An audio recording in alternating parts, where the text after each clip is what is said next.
자, 오늘은 출애굽기 4장 12절 말씀을 통해서 하나님이 세우시는 참된 지도자라는 제목으로 우리 같이 말씀 나누도록 하겠습니다. 모세는 두말할 것도 없이 이스라엘 민족의 민족의 지도자였죠. 이스라엘 역사 속에서 출애굽과 광야 40년 생활을 이제 인도를 했습니다. 그런데 하나님께서 그 모세를 세우시는 과정이 사실은 참 오묘합니다. 여러 가지 말을 할 수 있겠지만 그 중에서 오늘 좀 제가 꼭 말씀을 드리고 싶은 걸 골라서 말씀을 드릴 텐데 그거 오늘 말씀 아니더라도 이렇게 세워 나가시는 과정이 참으로 오묘하고 다음에 꼭 기회가 생기면 그 말씀들도 나누겠습니다. 이 모세를 세우시는 과정을 통해서 하나님께서 자신의 일꾼들을 세우시고 또 지도자를 세우실 때 이제 어떤 것을 통해서 세우시는지, 그리고 하나님께서 인정하시고 기뻐하시는 지도자의 모습은 어떤 것인지를 한번 분명히 생각해보는 그런 시간을 갖도록 하겠습니다. 그래서 저와 여러분들도 세상을 향해서, 이 타락한 세상을 향해서 이렇게 하나님이 세우시는 내가 일어나서 서는 그게 아니고 하나님이 세우시는 그런 참된 지도자로서의 그런 삶을 살아가시기를 이제 원합니다. 여러분, 모세는 아므람과 요게벳이라는 두 부부에 의해서 남편과 부인에 의해서 그렇게 태어났습니다. 아므람과 요게벳. 모세가 태어난 때는요, 사실은 참으로 힘들고 어려운 시절이었죠. 애굽왕 바로가 히브리 사람에 대해서 아주 강한 탄압 정책을 그렇게 펴고 있었던 때였습니다. 히브리 사람들의 세력이 점점 이제 강해지니까 그 강해지는 세력을 견제하기 위해서 그야말로 그 사람들이 감당하기도 어려울 만한 엄청난 노동을 그렇게 시키고 있는 때였습니다. 심지어 나중에는 어떻게 했냐면 히브리 사람들이 자식을 낳았는데 사내아이를 낳으면은 그걸 나일강에 전부 다 버리는 그런 민족 탄압 정책까지도 그렇게 펼쳤습니다. 마치 예수님께서 탄생하셨을 때 헤롯 왕이 어떻게 했어요? 베들레헴의 그 주변에 사는 2살 이하의 어린아이들을 다 이게 죽였듯이, 사내아이들을 죽였듯이 그렇게 어둡고 또 사단이 역사하는 그런 이제 때였던 것입니다. 그리고 그러한 시대에 바로 모세가 태어났습니다. 근데 모세가 태어났을 때 모세의 부모가 그 모세의 준수함을 보았다, 이렇게 설명을 하고 있어요. 출애굽기 2장 2절 보니까 그 여자가 잉태하여 아들을 낳아 그 준수함을 보고 그를 석 달을 숨겼더니 라고 말씀을 하고 있죠. 원래 아들을 낳으면 어떻게 해야 돼요? 이제 버려야 되는 거죠. 그런데 그 준수함을 보고 석 달이나 숨겼다고 말씀을 하고 있어요. 근데 저 준수함이라는 단어가 히브리어로 토브라는 단어죠. 아름다운, 좋은이라는 뜻이 있어요. 저 단어가 어디서 사용이 되냐면, 여러분 창세기 1장을 보시면은 천지창조 과정이 나오죠. 근데 하나님께서 천지창조 하시면서 하나님 보시기에 좋았더라라는 말씀이 7번이나 등장해요. 근데 거기 보시기에 좋았더라라는 말 속에 바로 저 토브라는 단어가 들어가 있어요. 자, 그래서인지 사도행전은 저것을 어떻게 설명하고 있냐면은, 저기는 출애굽기에는 그 부모가 그 모세의 준수함을 봤다고 되어 있는데 사도행전 보면은 저렇게 표현이 되어 있어요. 그때 모세가 났는데 누가 보시기에, 하나님이 보시기에 아름다운지라라고 저렇게 표현을 이제 하고 있는 것입니다. 그러니까 모세가 자기 아들이 딱 태어났는데 그 준수함을 보았다라고 하는 것은 무슨 뜻이냐면요, 어떻게 보았다는 것이냐면 믿음으로 봤다는 거죠. 믿음으로 하나님의 시각 속에서 자기 아들을 바라보았다는 그런 의미가 있는 거예요. 하나님의 시각 속에서 보았기 때문에 그 죄악된 세상, 악한 세상 속에서 그 모세 속에 자기 아들 속에 감추인 놀라운 경륜을 발견했다는 그런 의미가 되는 것입니다. 자, 그랬기 때문에 저 애굽왕 바로의 그 무서운 명령을 믿음으로 극복하면서 자기 아들을 석 달이나 저렇게 숨겨서 키울 수가 이제 있었던 것이죠. 여러분, 저 말씀을 통해서 볼 때 우리가 자식을 어떤 시각 속에서 봐야 되는지 분명하게 보여주고 있다고 생각을 합니다. 하나님의 시각으로, 하나님의 눈으로 보시기에 좋았더라. 창조 본연의 세계, 하나님의 말씀대로 이루어진, 하나님 말씀대로 순종하는 바로 그런 그 세계로서 자기 자식을 보면서 그렇게 믿음으로 바라봐야 될 것을 말씀을 하고 있는 거예요. 뭐 자식을 보면서 딱 그 보면서 열심히 너 공부 잘해가지고 세상에서 성공해가지고 부자 되고 너 부모한테도 잘해야 돼. 제가 가끔 가다가 우리 환희한테 여러분들이 다 해봤을 만한 질문들을 이제 하고 있어요. 어릴 때 이렇게 이제 말을 하고 생각이 조금 있을 때부터는 제가 환희한테 너 엄마 아빠한테 나중에 크면은 집도 사주고 차도 사줄 거야 그러면은 그렇게 사준대요 자기가. 그게 벌써 몇 년 전이에요. 근데 지금 11살이 됐잖아요. 요번에 이제 다음 주면 12살이 돼요.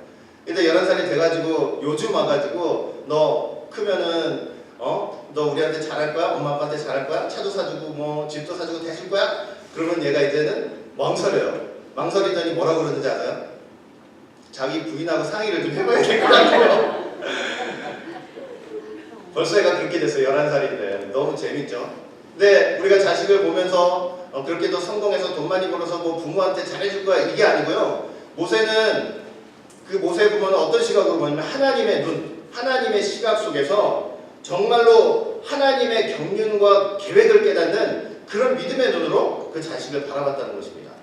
그래서 그랬기 때문에 그 모세를 정말 신앙으로 말씀으로 잘 이렇게 키울 수 있었던 것이고 우리 역시 그런 시각 속에서 봐야만 정말 믿음으로 자식을 키우고 하나님 말씀 앞에 순종하는 그런 자식으로 키울 수가 있는 것 같습니다. 자, 어쨌든 이렇게 석 달을 키우다가 이제 모세의 부모는 더 이상은 이제 숨길 수가 없어가지고 갈대 상자에 넣어서 하숫가에다 넣었죠. 나중에 이제 바로의 딸한테 발견이 돼서 건짐을 받았습니다. 그래서 그 모세 이름의 뜻은 뭐예요? 물에서 건져냄이라는 그런 뜻이 있는 거죠. 근데 모세의 누이가 그걸 옆에서 보고 있다가 바로의 딸에게 자기 어머니 요게벳을 이제 유모로 소개를 시켜줬어요. 그리고 그 모세의 유모가 된 친어머니 요게벳은 뭐 다른 거 있어요. 모세를 정말 자기 품에 키우면서 하나님의 율례와 법도 하나님의 말씀을 따라 신앙으로 양육하면서 그 모세의 민족적 뿌리가 바로 히브리인이라는 강한 선민의식을 분명히 심어주었을 것입니다. 그는 노예 출신이었음에도 불구하고 이제 나중에 애굽의 왕자로 자랐죠. 다른 왕자들과 동등한 지위를 가지고 그렇게 자라면서 뭐 당시 애굽의 최고의 학문, 기술, 뭐 군사, 건축, 종교 이런 것들을 다 교육을 받고 자 성경을 보니까 어떻게 표현을 하고 있냐면 말과 행사에 능한 지도자로서의 자질을 갖췄다고 분명히 말씀을 하고 있습니다. 자 사도행전 7장 22절 보니까 모세가 애굽 사람의 학술을 다 배워 그 말과 행사가 능하더라 이렇게 기록을 하고 있어요. 자 그러면 한번 저걸 자세히 한번 보세요. 모세가요 세상적인 시각으로 딱 보니까 인간적인 시각으로 딱 보니까 지금 어떤 상태냐면 지도자로서의 너무나 훌륭한 자질을 지금 갖추었어요. 왜냐하면 일단은 부모로부터 신앙도 전수를 받았죠. 히브리 민족이라는 그 강한 선민의식도 갖고 있었어요. 그리고 당시 최고의 나라의 왕자였어요. 훌륭한 지위를 갖췄어요. 그리고 최고의 학문을 배워가지고 지금 뭐라고 표현을 하고 있냐면 말과 행사에 능하였다. 말도 아주 유창하게 잘하고 뭐 행하는 거 하나하나가 범상치가 않을 정도로 능하였다고 설명을 하고 있어요. 그래 얼마나 훌륭한 자격들을 갖춘 거예요. 지도자로서. 아마 모세도 사실은 저런 자신의 모습을 자각을 좀 하고 있었던 것 같아요. 40세가 되었을 때 모세가 자신이 이 히브리 민족을 애굽으로부터 구원해야 될 구원자라는 그런 자각을 좀 했던 것 같아요. 여러분 어떤 사건이 있었어요? 여러분들이 잘 아시는 사건이 하나 있었죠? 어느 날 모세가 정찰을 딱 나갔는데 히브리 사람하고 애굽 사람하고 싸웠어요. 그래가지고 누구를 때려 죽였어요? 애굽 사람을 때려 죽였단 말이에요. 자 그리고 나서 그 다음날 또 나가봤더니 히브리 사람들끼리 싸우고 있는 거예요. 그걸 말렸더니 히브리 사람이 뭐라 그랬어요? 네가 뭔데? 네가 우리의 주제와 법관이 되려고 하느냐? 이러면서 아주 그냥 모세한테 그렇게 항변을 하고 대들듯이 그렇게 얘기를 했죠. 네가 애굽 사람을 죽인 것처럼 나도 그렇게 죽이려고 하느냐? 모세가 이 얘기를 듣고 전날 애굽 사람을 죽인 일이 탄로난 것을 알고 어디로 도망을 가게 된 거예요? 미디안 광야로 도망을 가게 된 것입니다. 이때가 모세가 몇 살 때가 해냐면요, 40세가 됐던 해예요. 40세. 자, 그런데 이게 이제 출애굽기에 나타난 그런 사건인데요.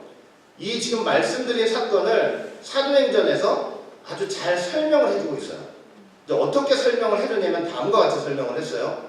사도행전 7장 23절부터 25절 보니까, 자, 나이 40이 되매, 금방 말씀드렸죠. 40이 되매 그 형제 이스라엘 자손을 돌아볼 생각이 나더니 한 사람의 원통한 일 당함을 보고 보호하여 압제받는 자를 위하여 원수를 갚아 애굽 사람을 쳐 죽이니라. 저는 그 형제들이 하나님께서 자기의 손을 빌어 구원하여 주시는 것을 깨달으리라 하고 생각하였으나 저희가 깨닫지 못하였더라. 자, 그러니까 모세가 40세쯤 돼가지고 애굽 사람을 쳐 죽였단 말이에요. 그럼 쳐 죽였을 때 어떤 마음과 어떤 생각을 가지고 죽인 거예요? 40세가 됐을 때 자기 형제 이스라엘 자손을 돌아볼 생각을 한 거예요. 그냥 막무가내로 순간적인 욱하는 감정으로 네가 내 동족을 때려면서 탁 때린 게 아니고 내 동족을 돌아볼 생각을 한 거예요. 근데 그런 돌아볼 생각 이면 속에는 어떤 의도가 있었냐면요. 내가 이렇게 애굽 사람을 쳐 죽이는 걸 보면 그 동포 이스라엘 형제들이 하나님께서 나를 통해서 그들을 구원하기 위해서 이렇게 해주신 것이라는 것을 깨닫지 않을까라는 그런 생각으로 그렇게 쳐 죽였던 거예요. 자, 그런데 어떻게 했어요? 이브리 사람들이 그걸 깨닫지 못하고 오히려 바로왕한테 고소하고 고발해가지고 그게 탄로나가지고 광야로 도망을 가게 사실은 되었잖아요.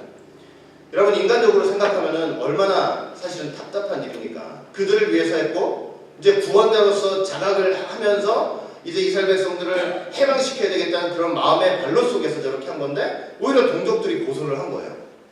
그래가지고 광야로, 미디안 광야로 쫓겨난 거 아닙니까? 얼마나 억울하게. 근데 여기서 우리가 두 가지를 생각해야 돼요. 뭐냐면, 첫째는 뭐냐면 아직은 하나님의 때가 아니었다는 거예요. 아직은 하나님의 때가 아니었다는 거. 제가 아까도 말씀드렸지만은 모세가 40세가 된 그 시점을 가만히 생각해보면 인간적으로 볼 때, 세상적으로 볼 때는 어떻게 되어 있냐면 지도자로서 아주 잘 준비가 되어 있었던 거예요. 지도자의 자질이 충분히 있었던 거죠. 아까도 말씀드렸지만 왕자의 자격도 있죠.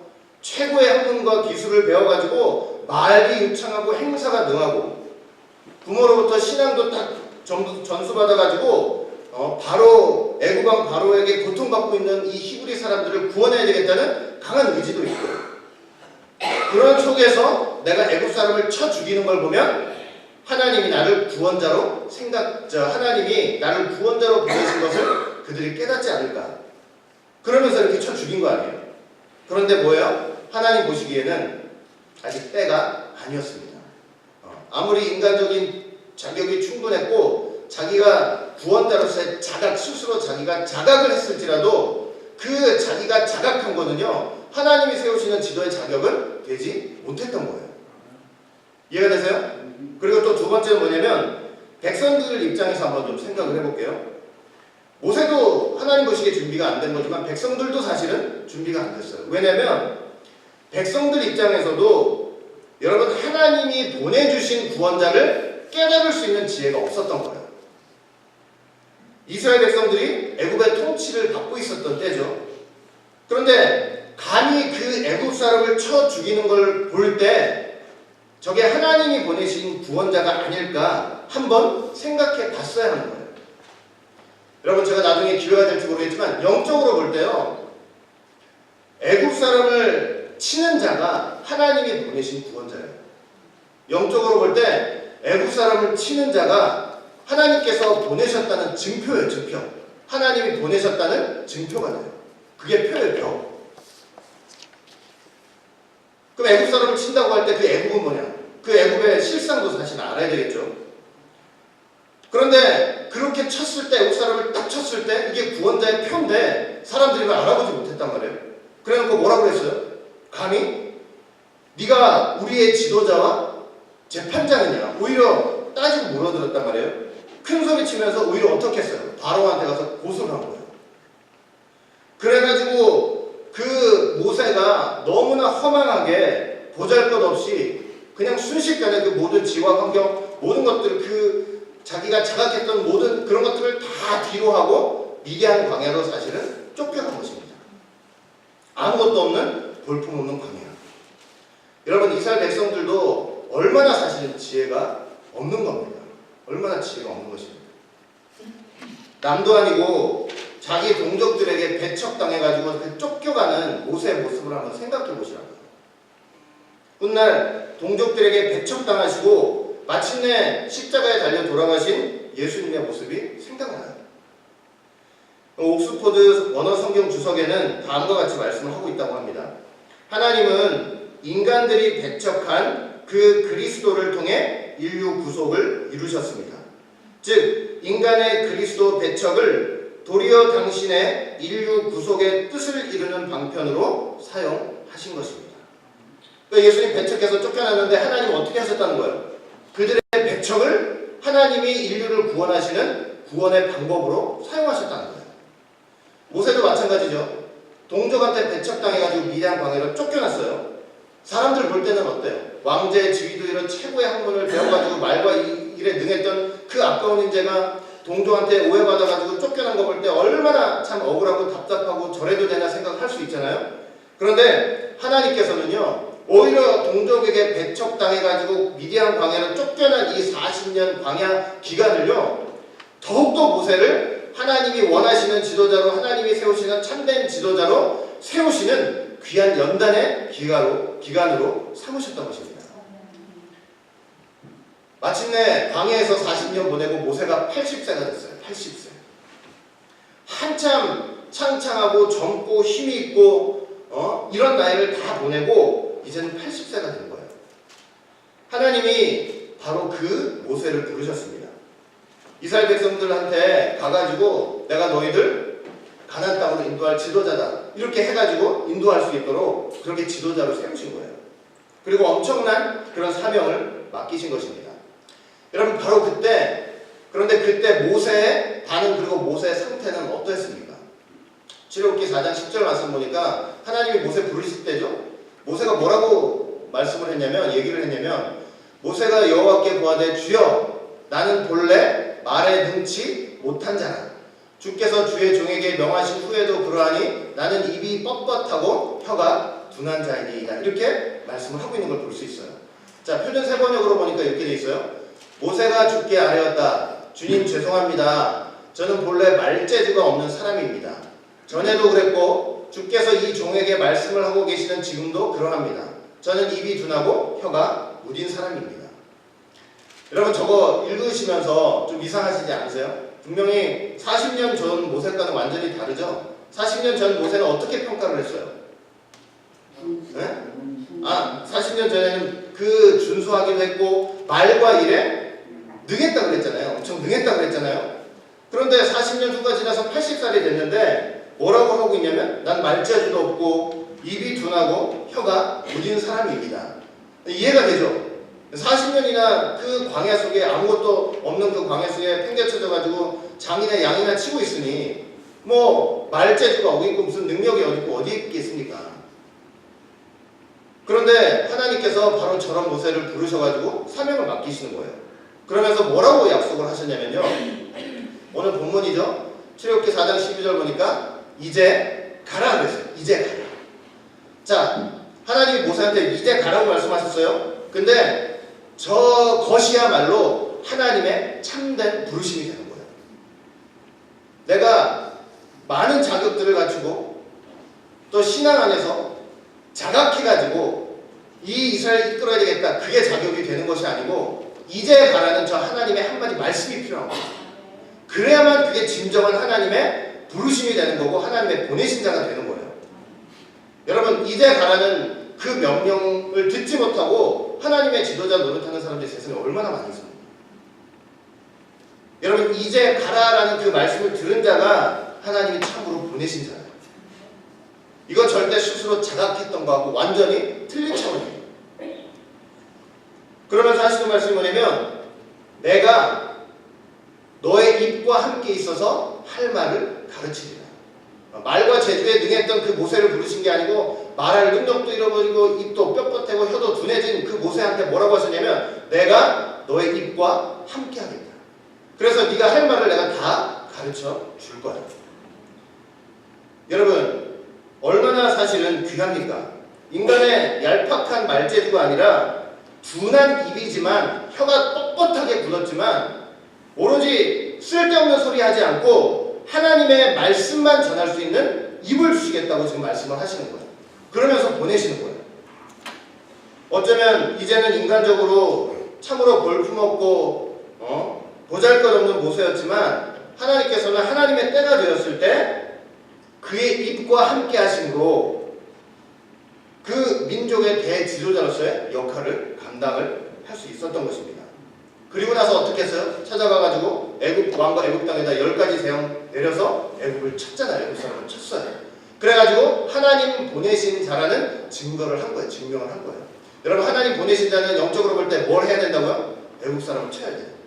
그러니까 10가지 재앙을 통해서 쳤단 말이에요. 그러니까 하나님 보내신 증거를 보여줬어요. 나타냈죠.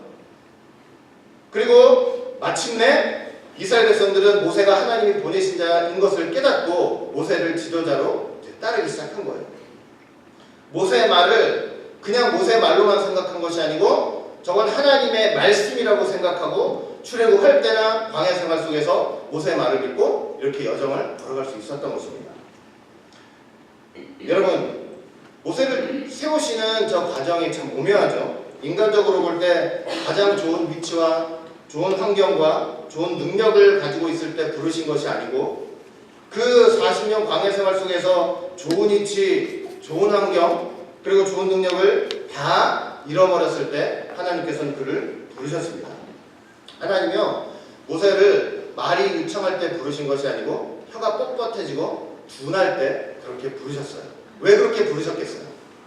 하나님의 말씀을 말재주 갖고 전하지 말고 내가 너한테 주는 그 말을 그대로 할 수 있도록 그렇게 해서 부르셨기 때문이에요. 제가 어저께 이렇게 그 신문을 하나 기독 신문을 하나 보는데 어떤 총신대 교수님이 이제 기고를 하신 것을 봤어요. 그래가지고 제가 그것을 이제 오려가지고 저렇게 한번 해봤는데 잘 보이시지 않죠? 뭐 다 읽을 수는 없고 제가 지금 밑줄을 긋은 부분 있죠? 저기를 좀 읽어드릴게요. 이게 총신대 사당동에 있는 총신대 김창훈 교수님이라는 분이 이렇게 기고를 하셨는데 제가 읽으면서 감명이 돼가지고 이렇게 좀 이제 뽑았습니다. 제가 한번 읽어드릴게요. 저 중요한 부분만. 서울 동작구 총신대 교수실에서 만난 김 교수는 하나님 중심적 설교를 이렇게 정의했다. 저 제목이 뭐예요?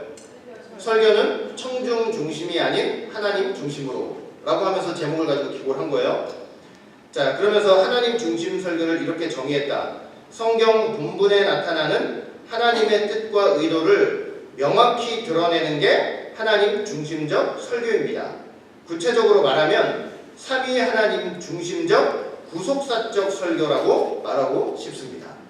그러면서 김 교수가 하나님 중심적 설교를 강조하는 데는 두 가지 배경이 있다. 우선 설교 강단에서 성경 말씀의 왜곡이 발생하고 있기 때문이다.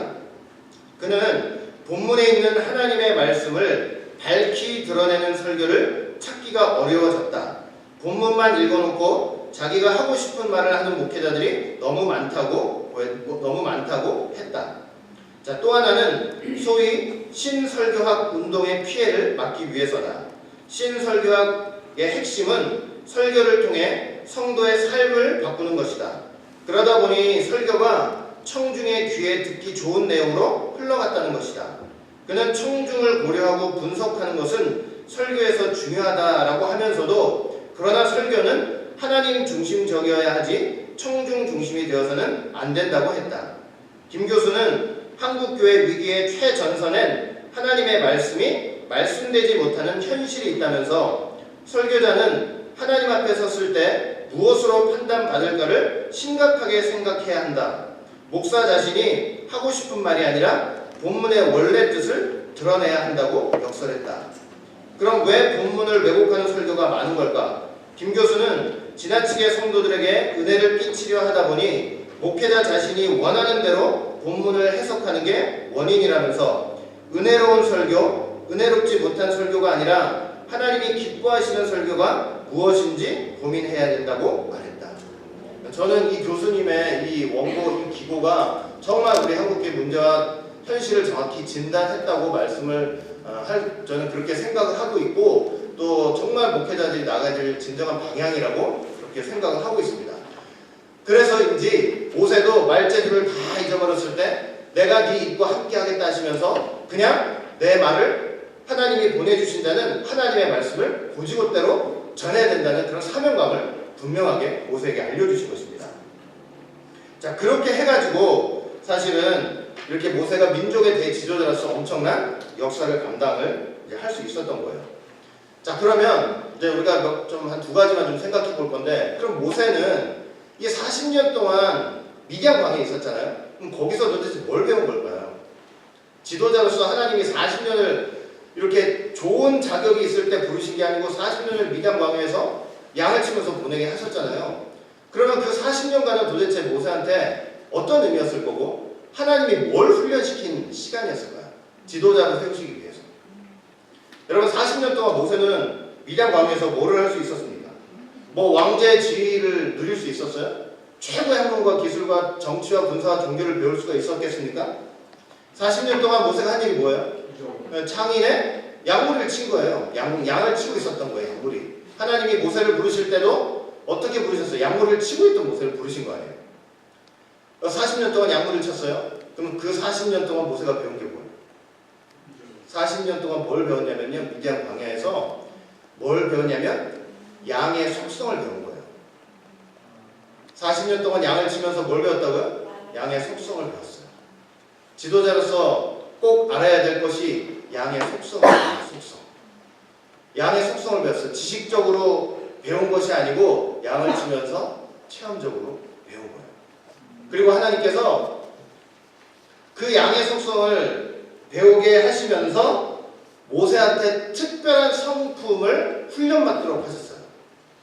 어떤 성품을 훈련받도록 하셨냐면 온유함이에요. 온유함. 민수기 12장 3절 보니까 모세에 대해서 뭐라고 설명하고 있어요?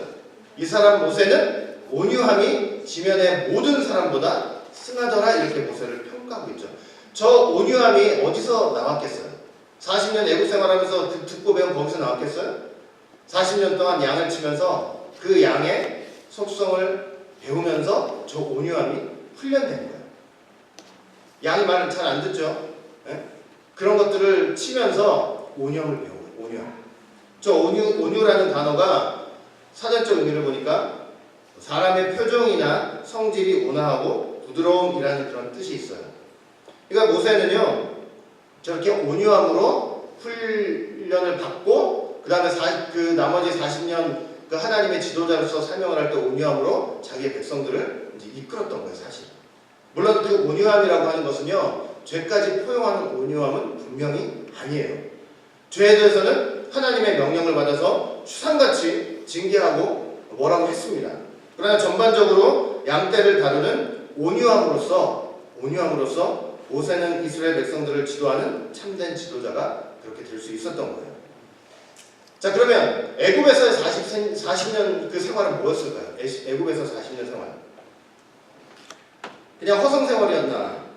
뭐 세상 학문과 기술을 배웠던 거, 여러분 그것도 분명히 필요했기 때문에 40년 동안 모세는 애굽에 있었을 것입니다.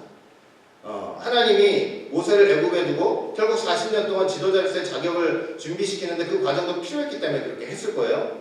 그런데 여러분 그거보다 더 중요한 영적인 의미가 있어요. 뭐냐면 영적으로 볼 때 여러분 애굽은 세상이잖아요. 세상. 사단의 소굴이죠. 그 사단의 소굴이 된 애굽. 그러면 어떤 것이 사단의 소굴이 되는지는 다음에 꼭 여러분들하고 나누겠습니다. 사단의 소굴인데 그 40년을 애굽에 있으면서 그러면 모세는 뭘 배웠겠어요? 영적으로. 광야 때는 양의 속성을 배웠죠. 애굽에서 그 사단의 소굴에서 모세가 배운 것은 사단의 속성이에요. 사단의 속성. 사단의 속성이에요. 여러분 한번 생각을 해보세요. 40년 동안 있으면서 사단의 속성을 배웠어요.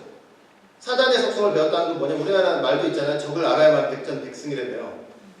이 사단의 속성과 사단의 기질을 정확히 알고 있기 때문에 그 40년 엄청난 광야 지도자로서의 역할을 분명히 감당을 할 수가 있었던 거예요. 어떤 사단의 속성인 것 같아요? 사단의 속성이 뭐였다는 걸 배웠을 거예요. 그거 한번 생각해 보세요. 여러분, 하나님의 지도자로 세움받는 사람들은요, 반드시 뭐냐면 사단의 속성을 알아야 돼요. 그걸 알지 못하면 그 지도자로서, 하나님의 백성들을 이끌어 나가는 지도자로서 여러분, 사단 마귀로부터 자기 백성들을 지켜낼 수가 없어요. 그 40년 있으면서 배운 거예요. 배웠어요. 여러분, 이런 준비 과정을 통해서 모세는 완벽한 지도자로서 준비돼가지고 하나님의 큰 일을 감당할 수 있었던 것입니다.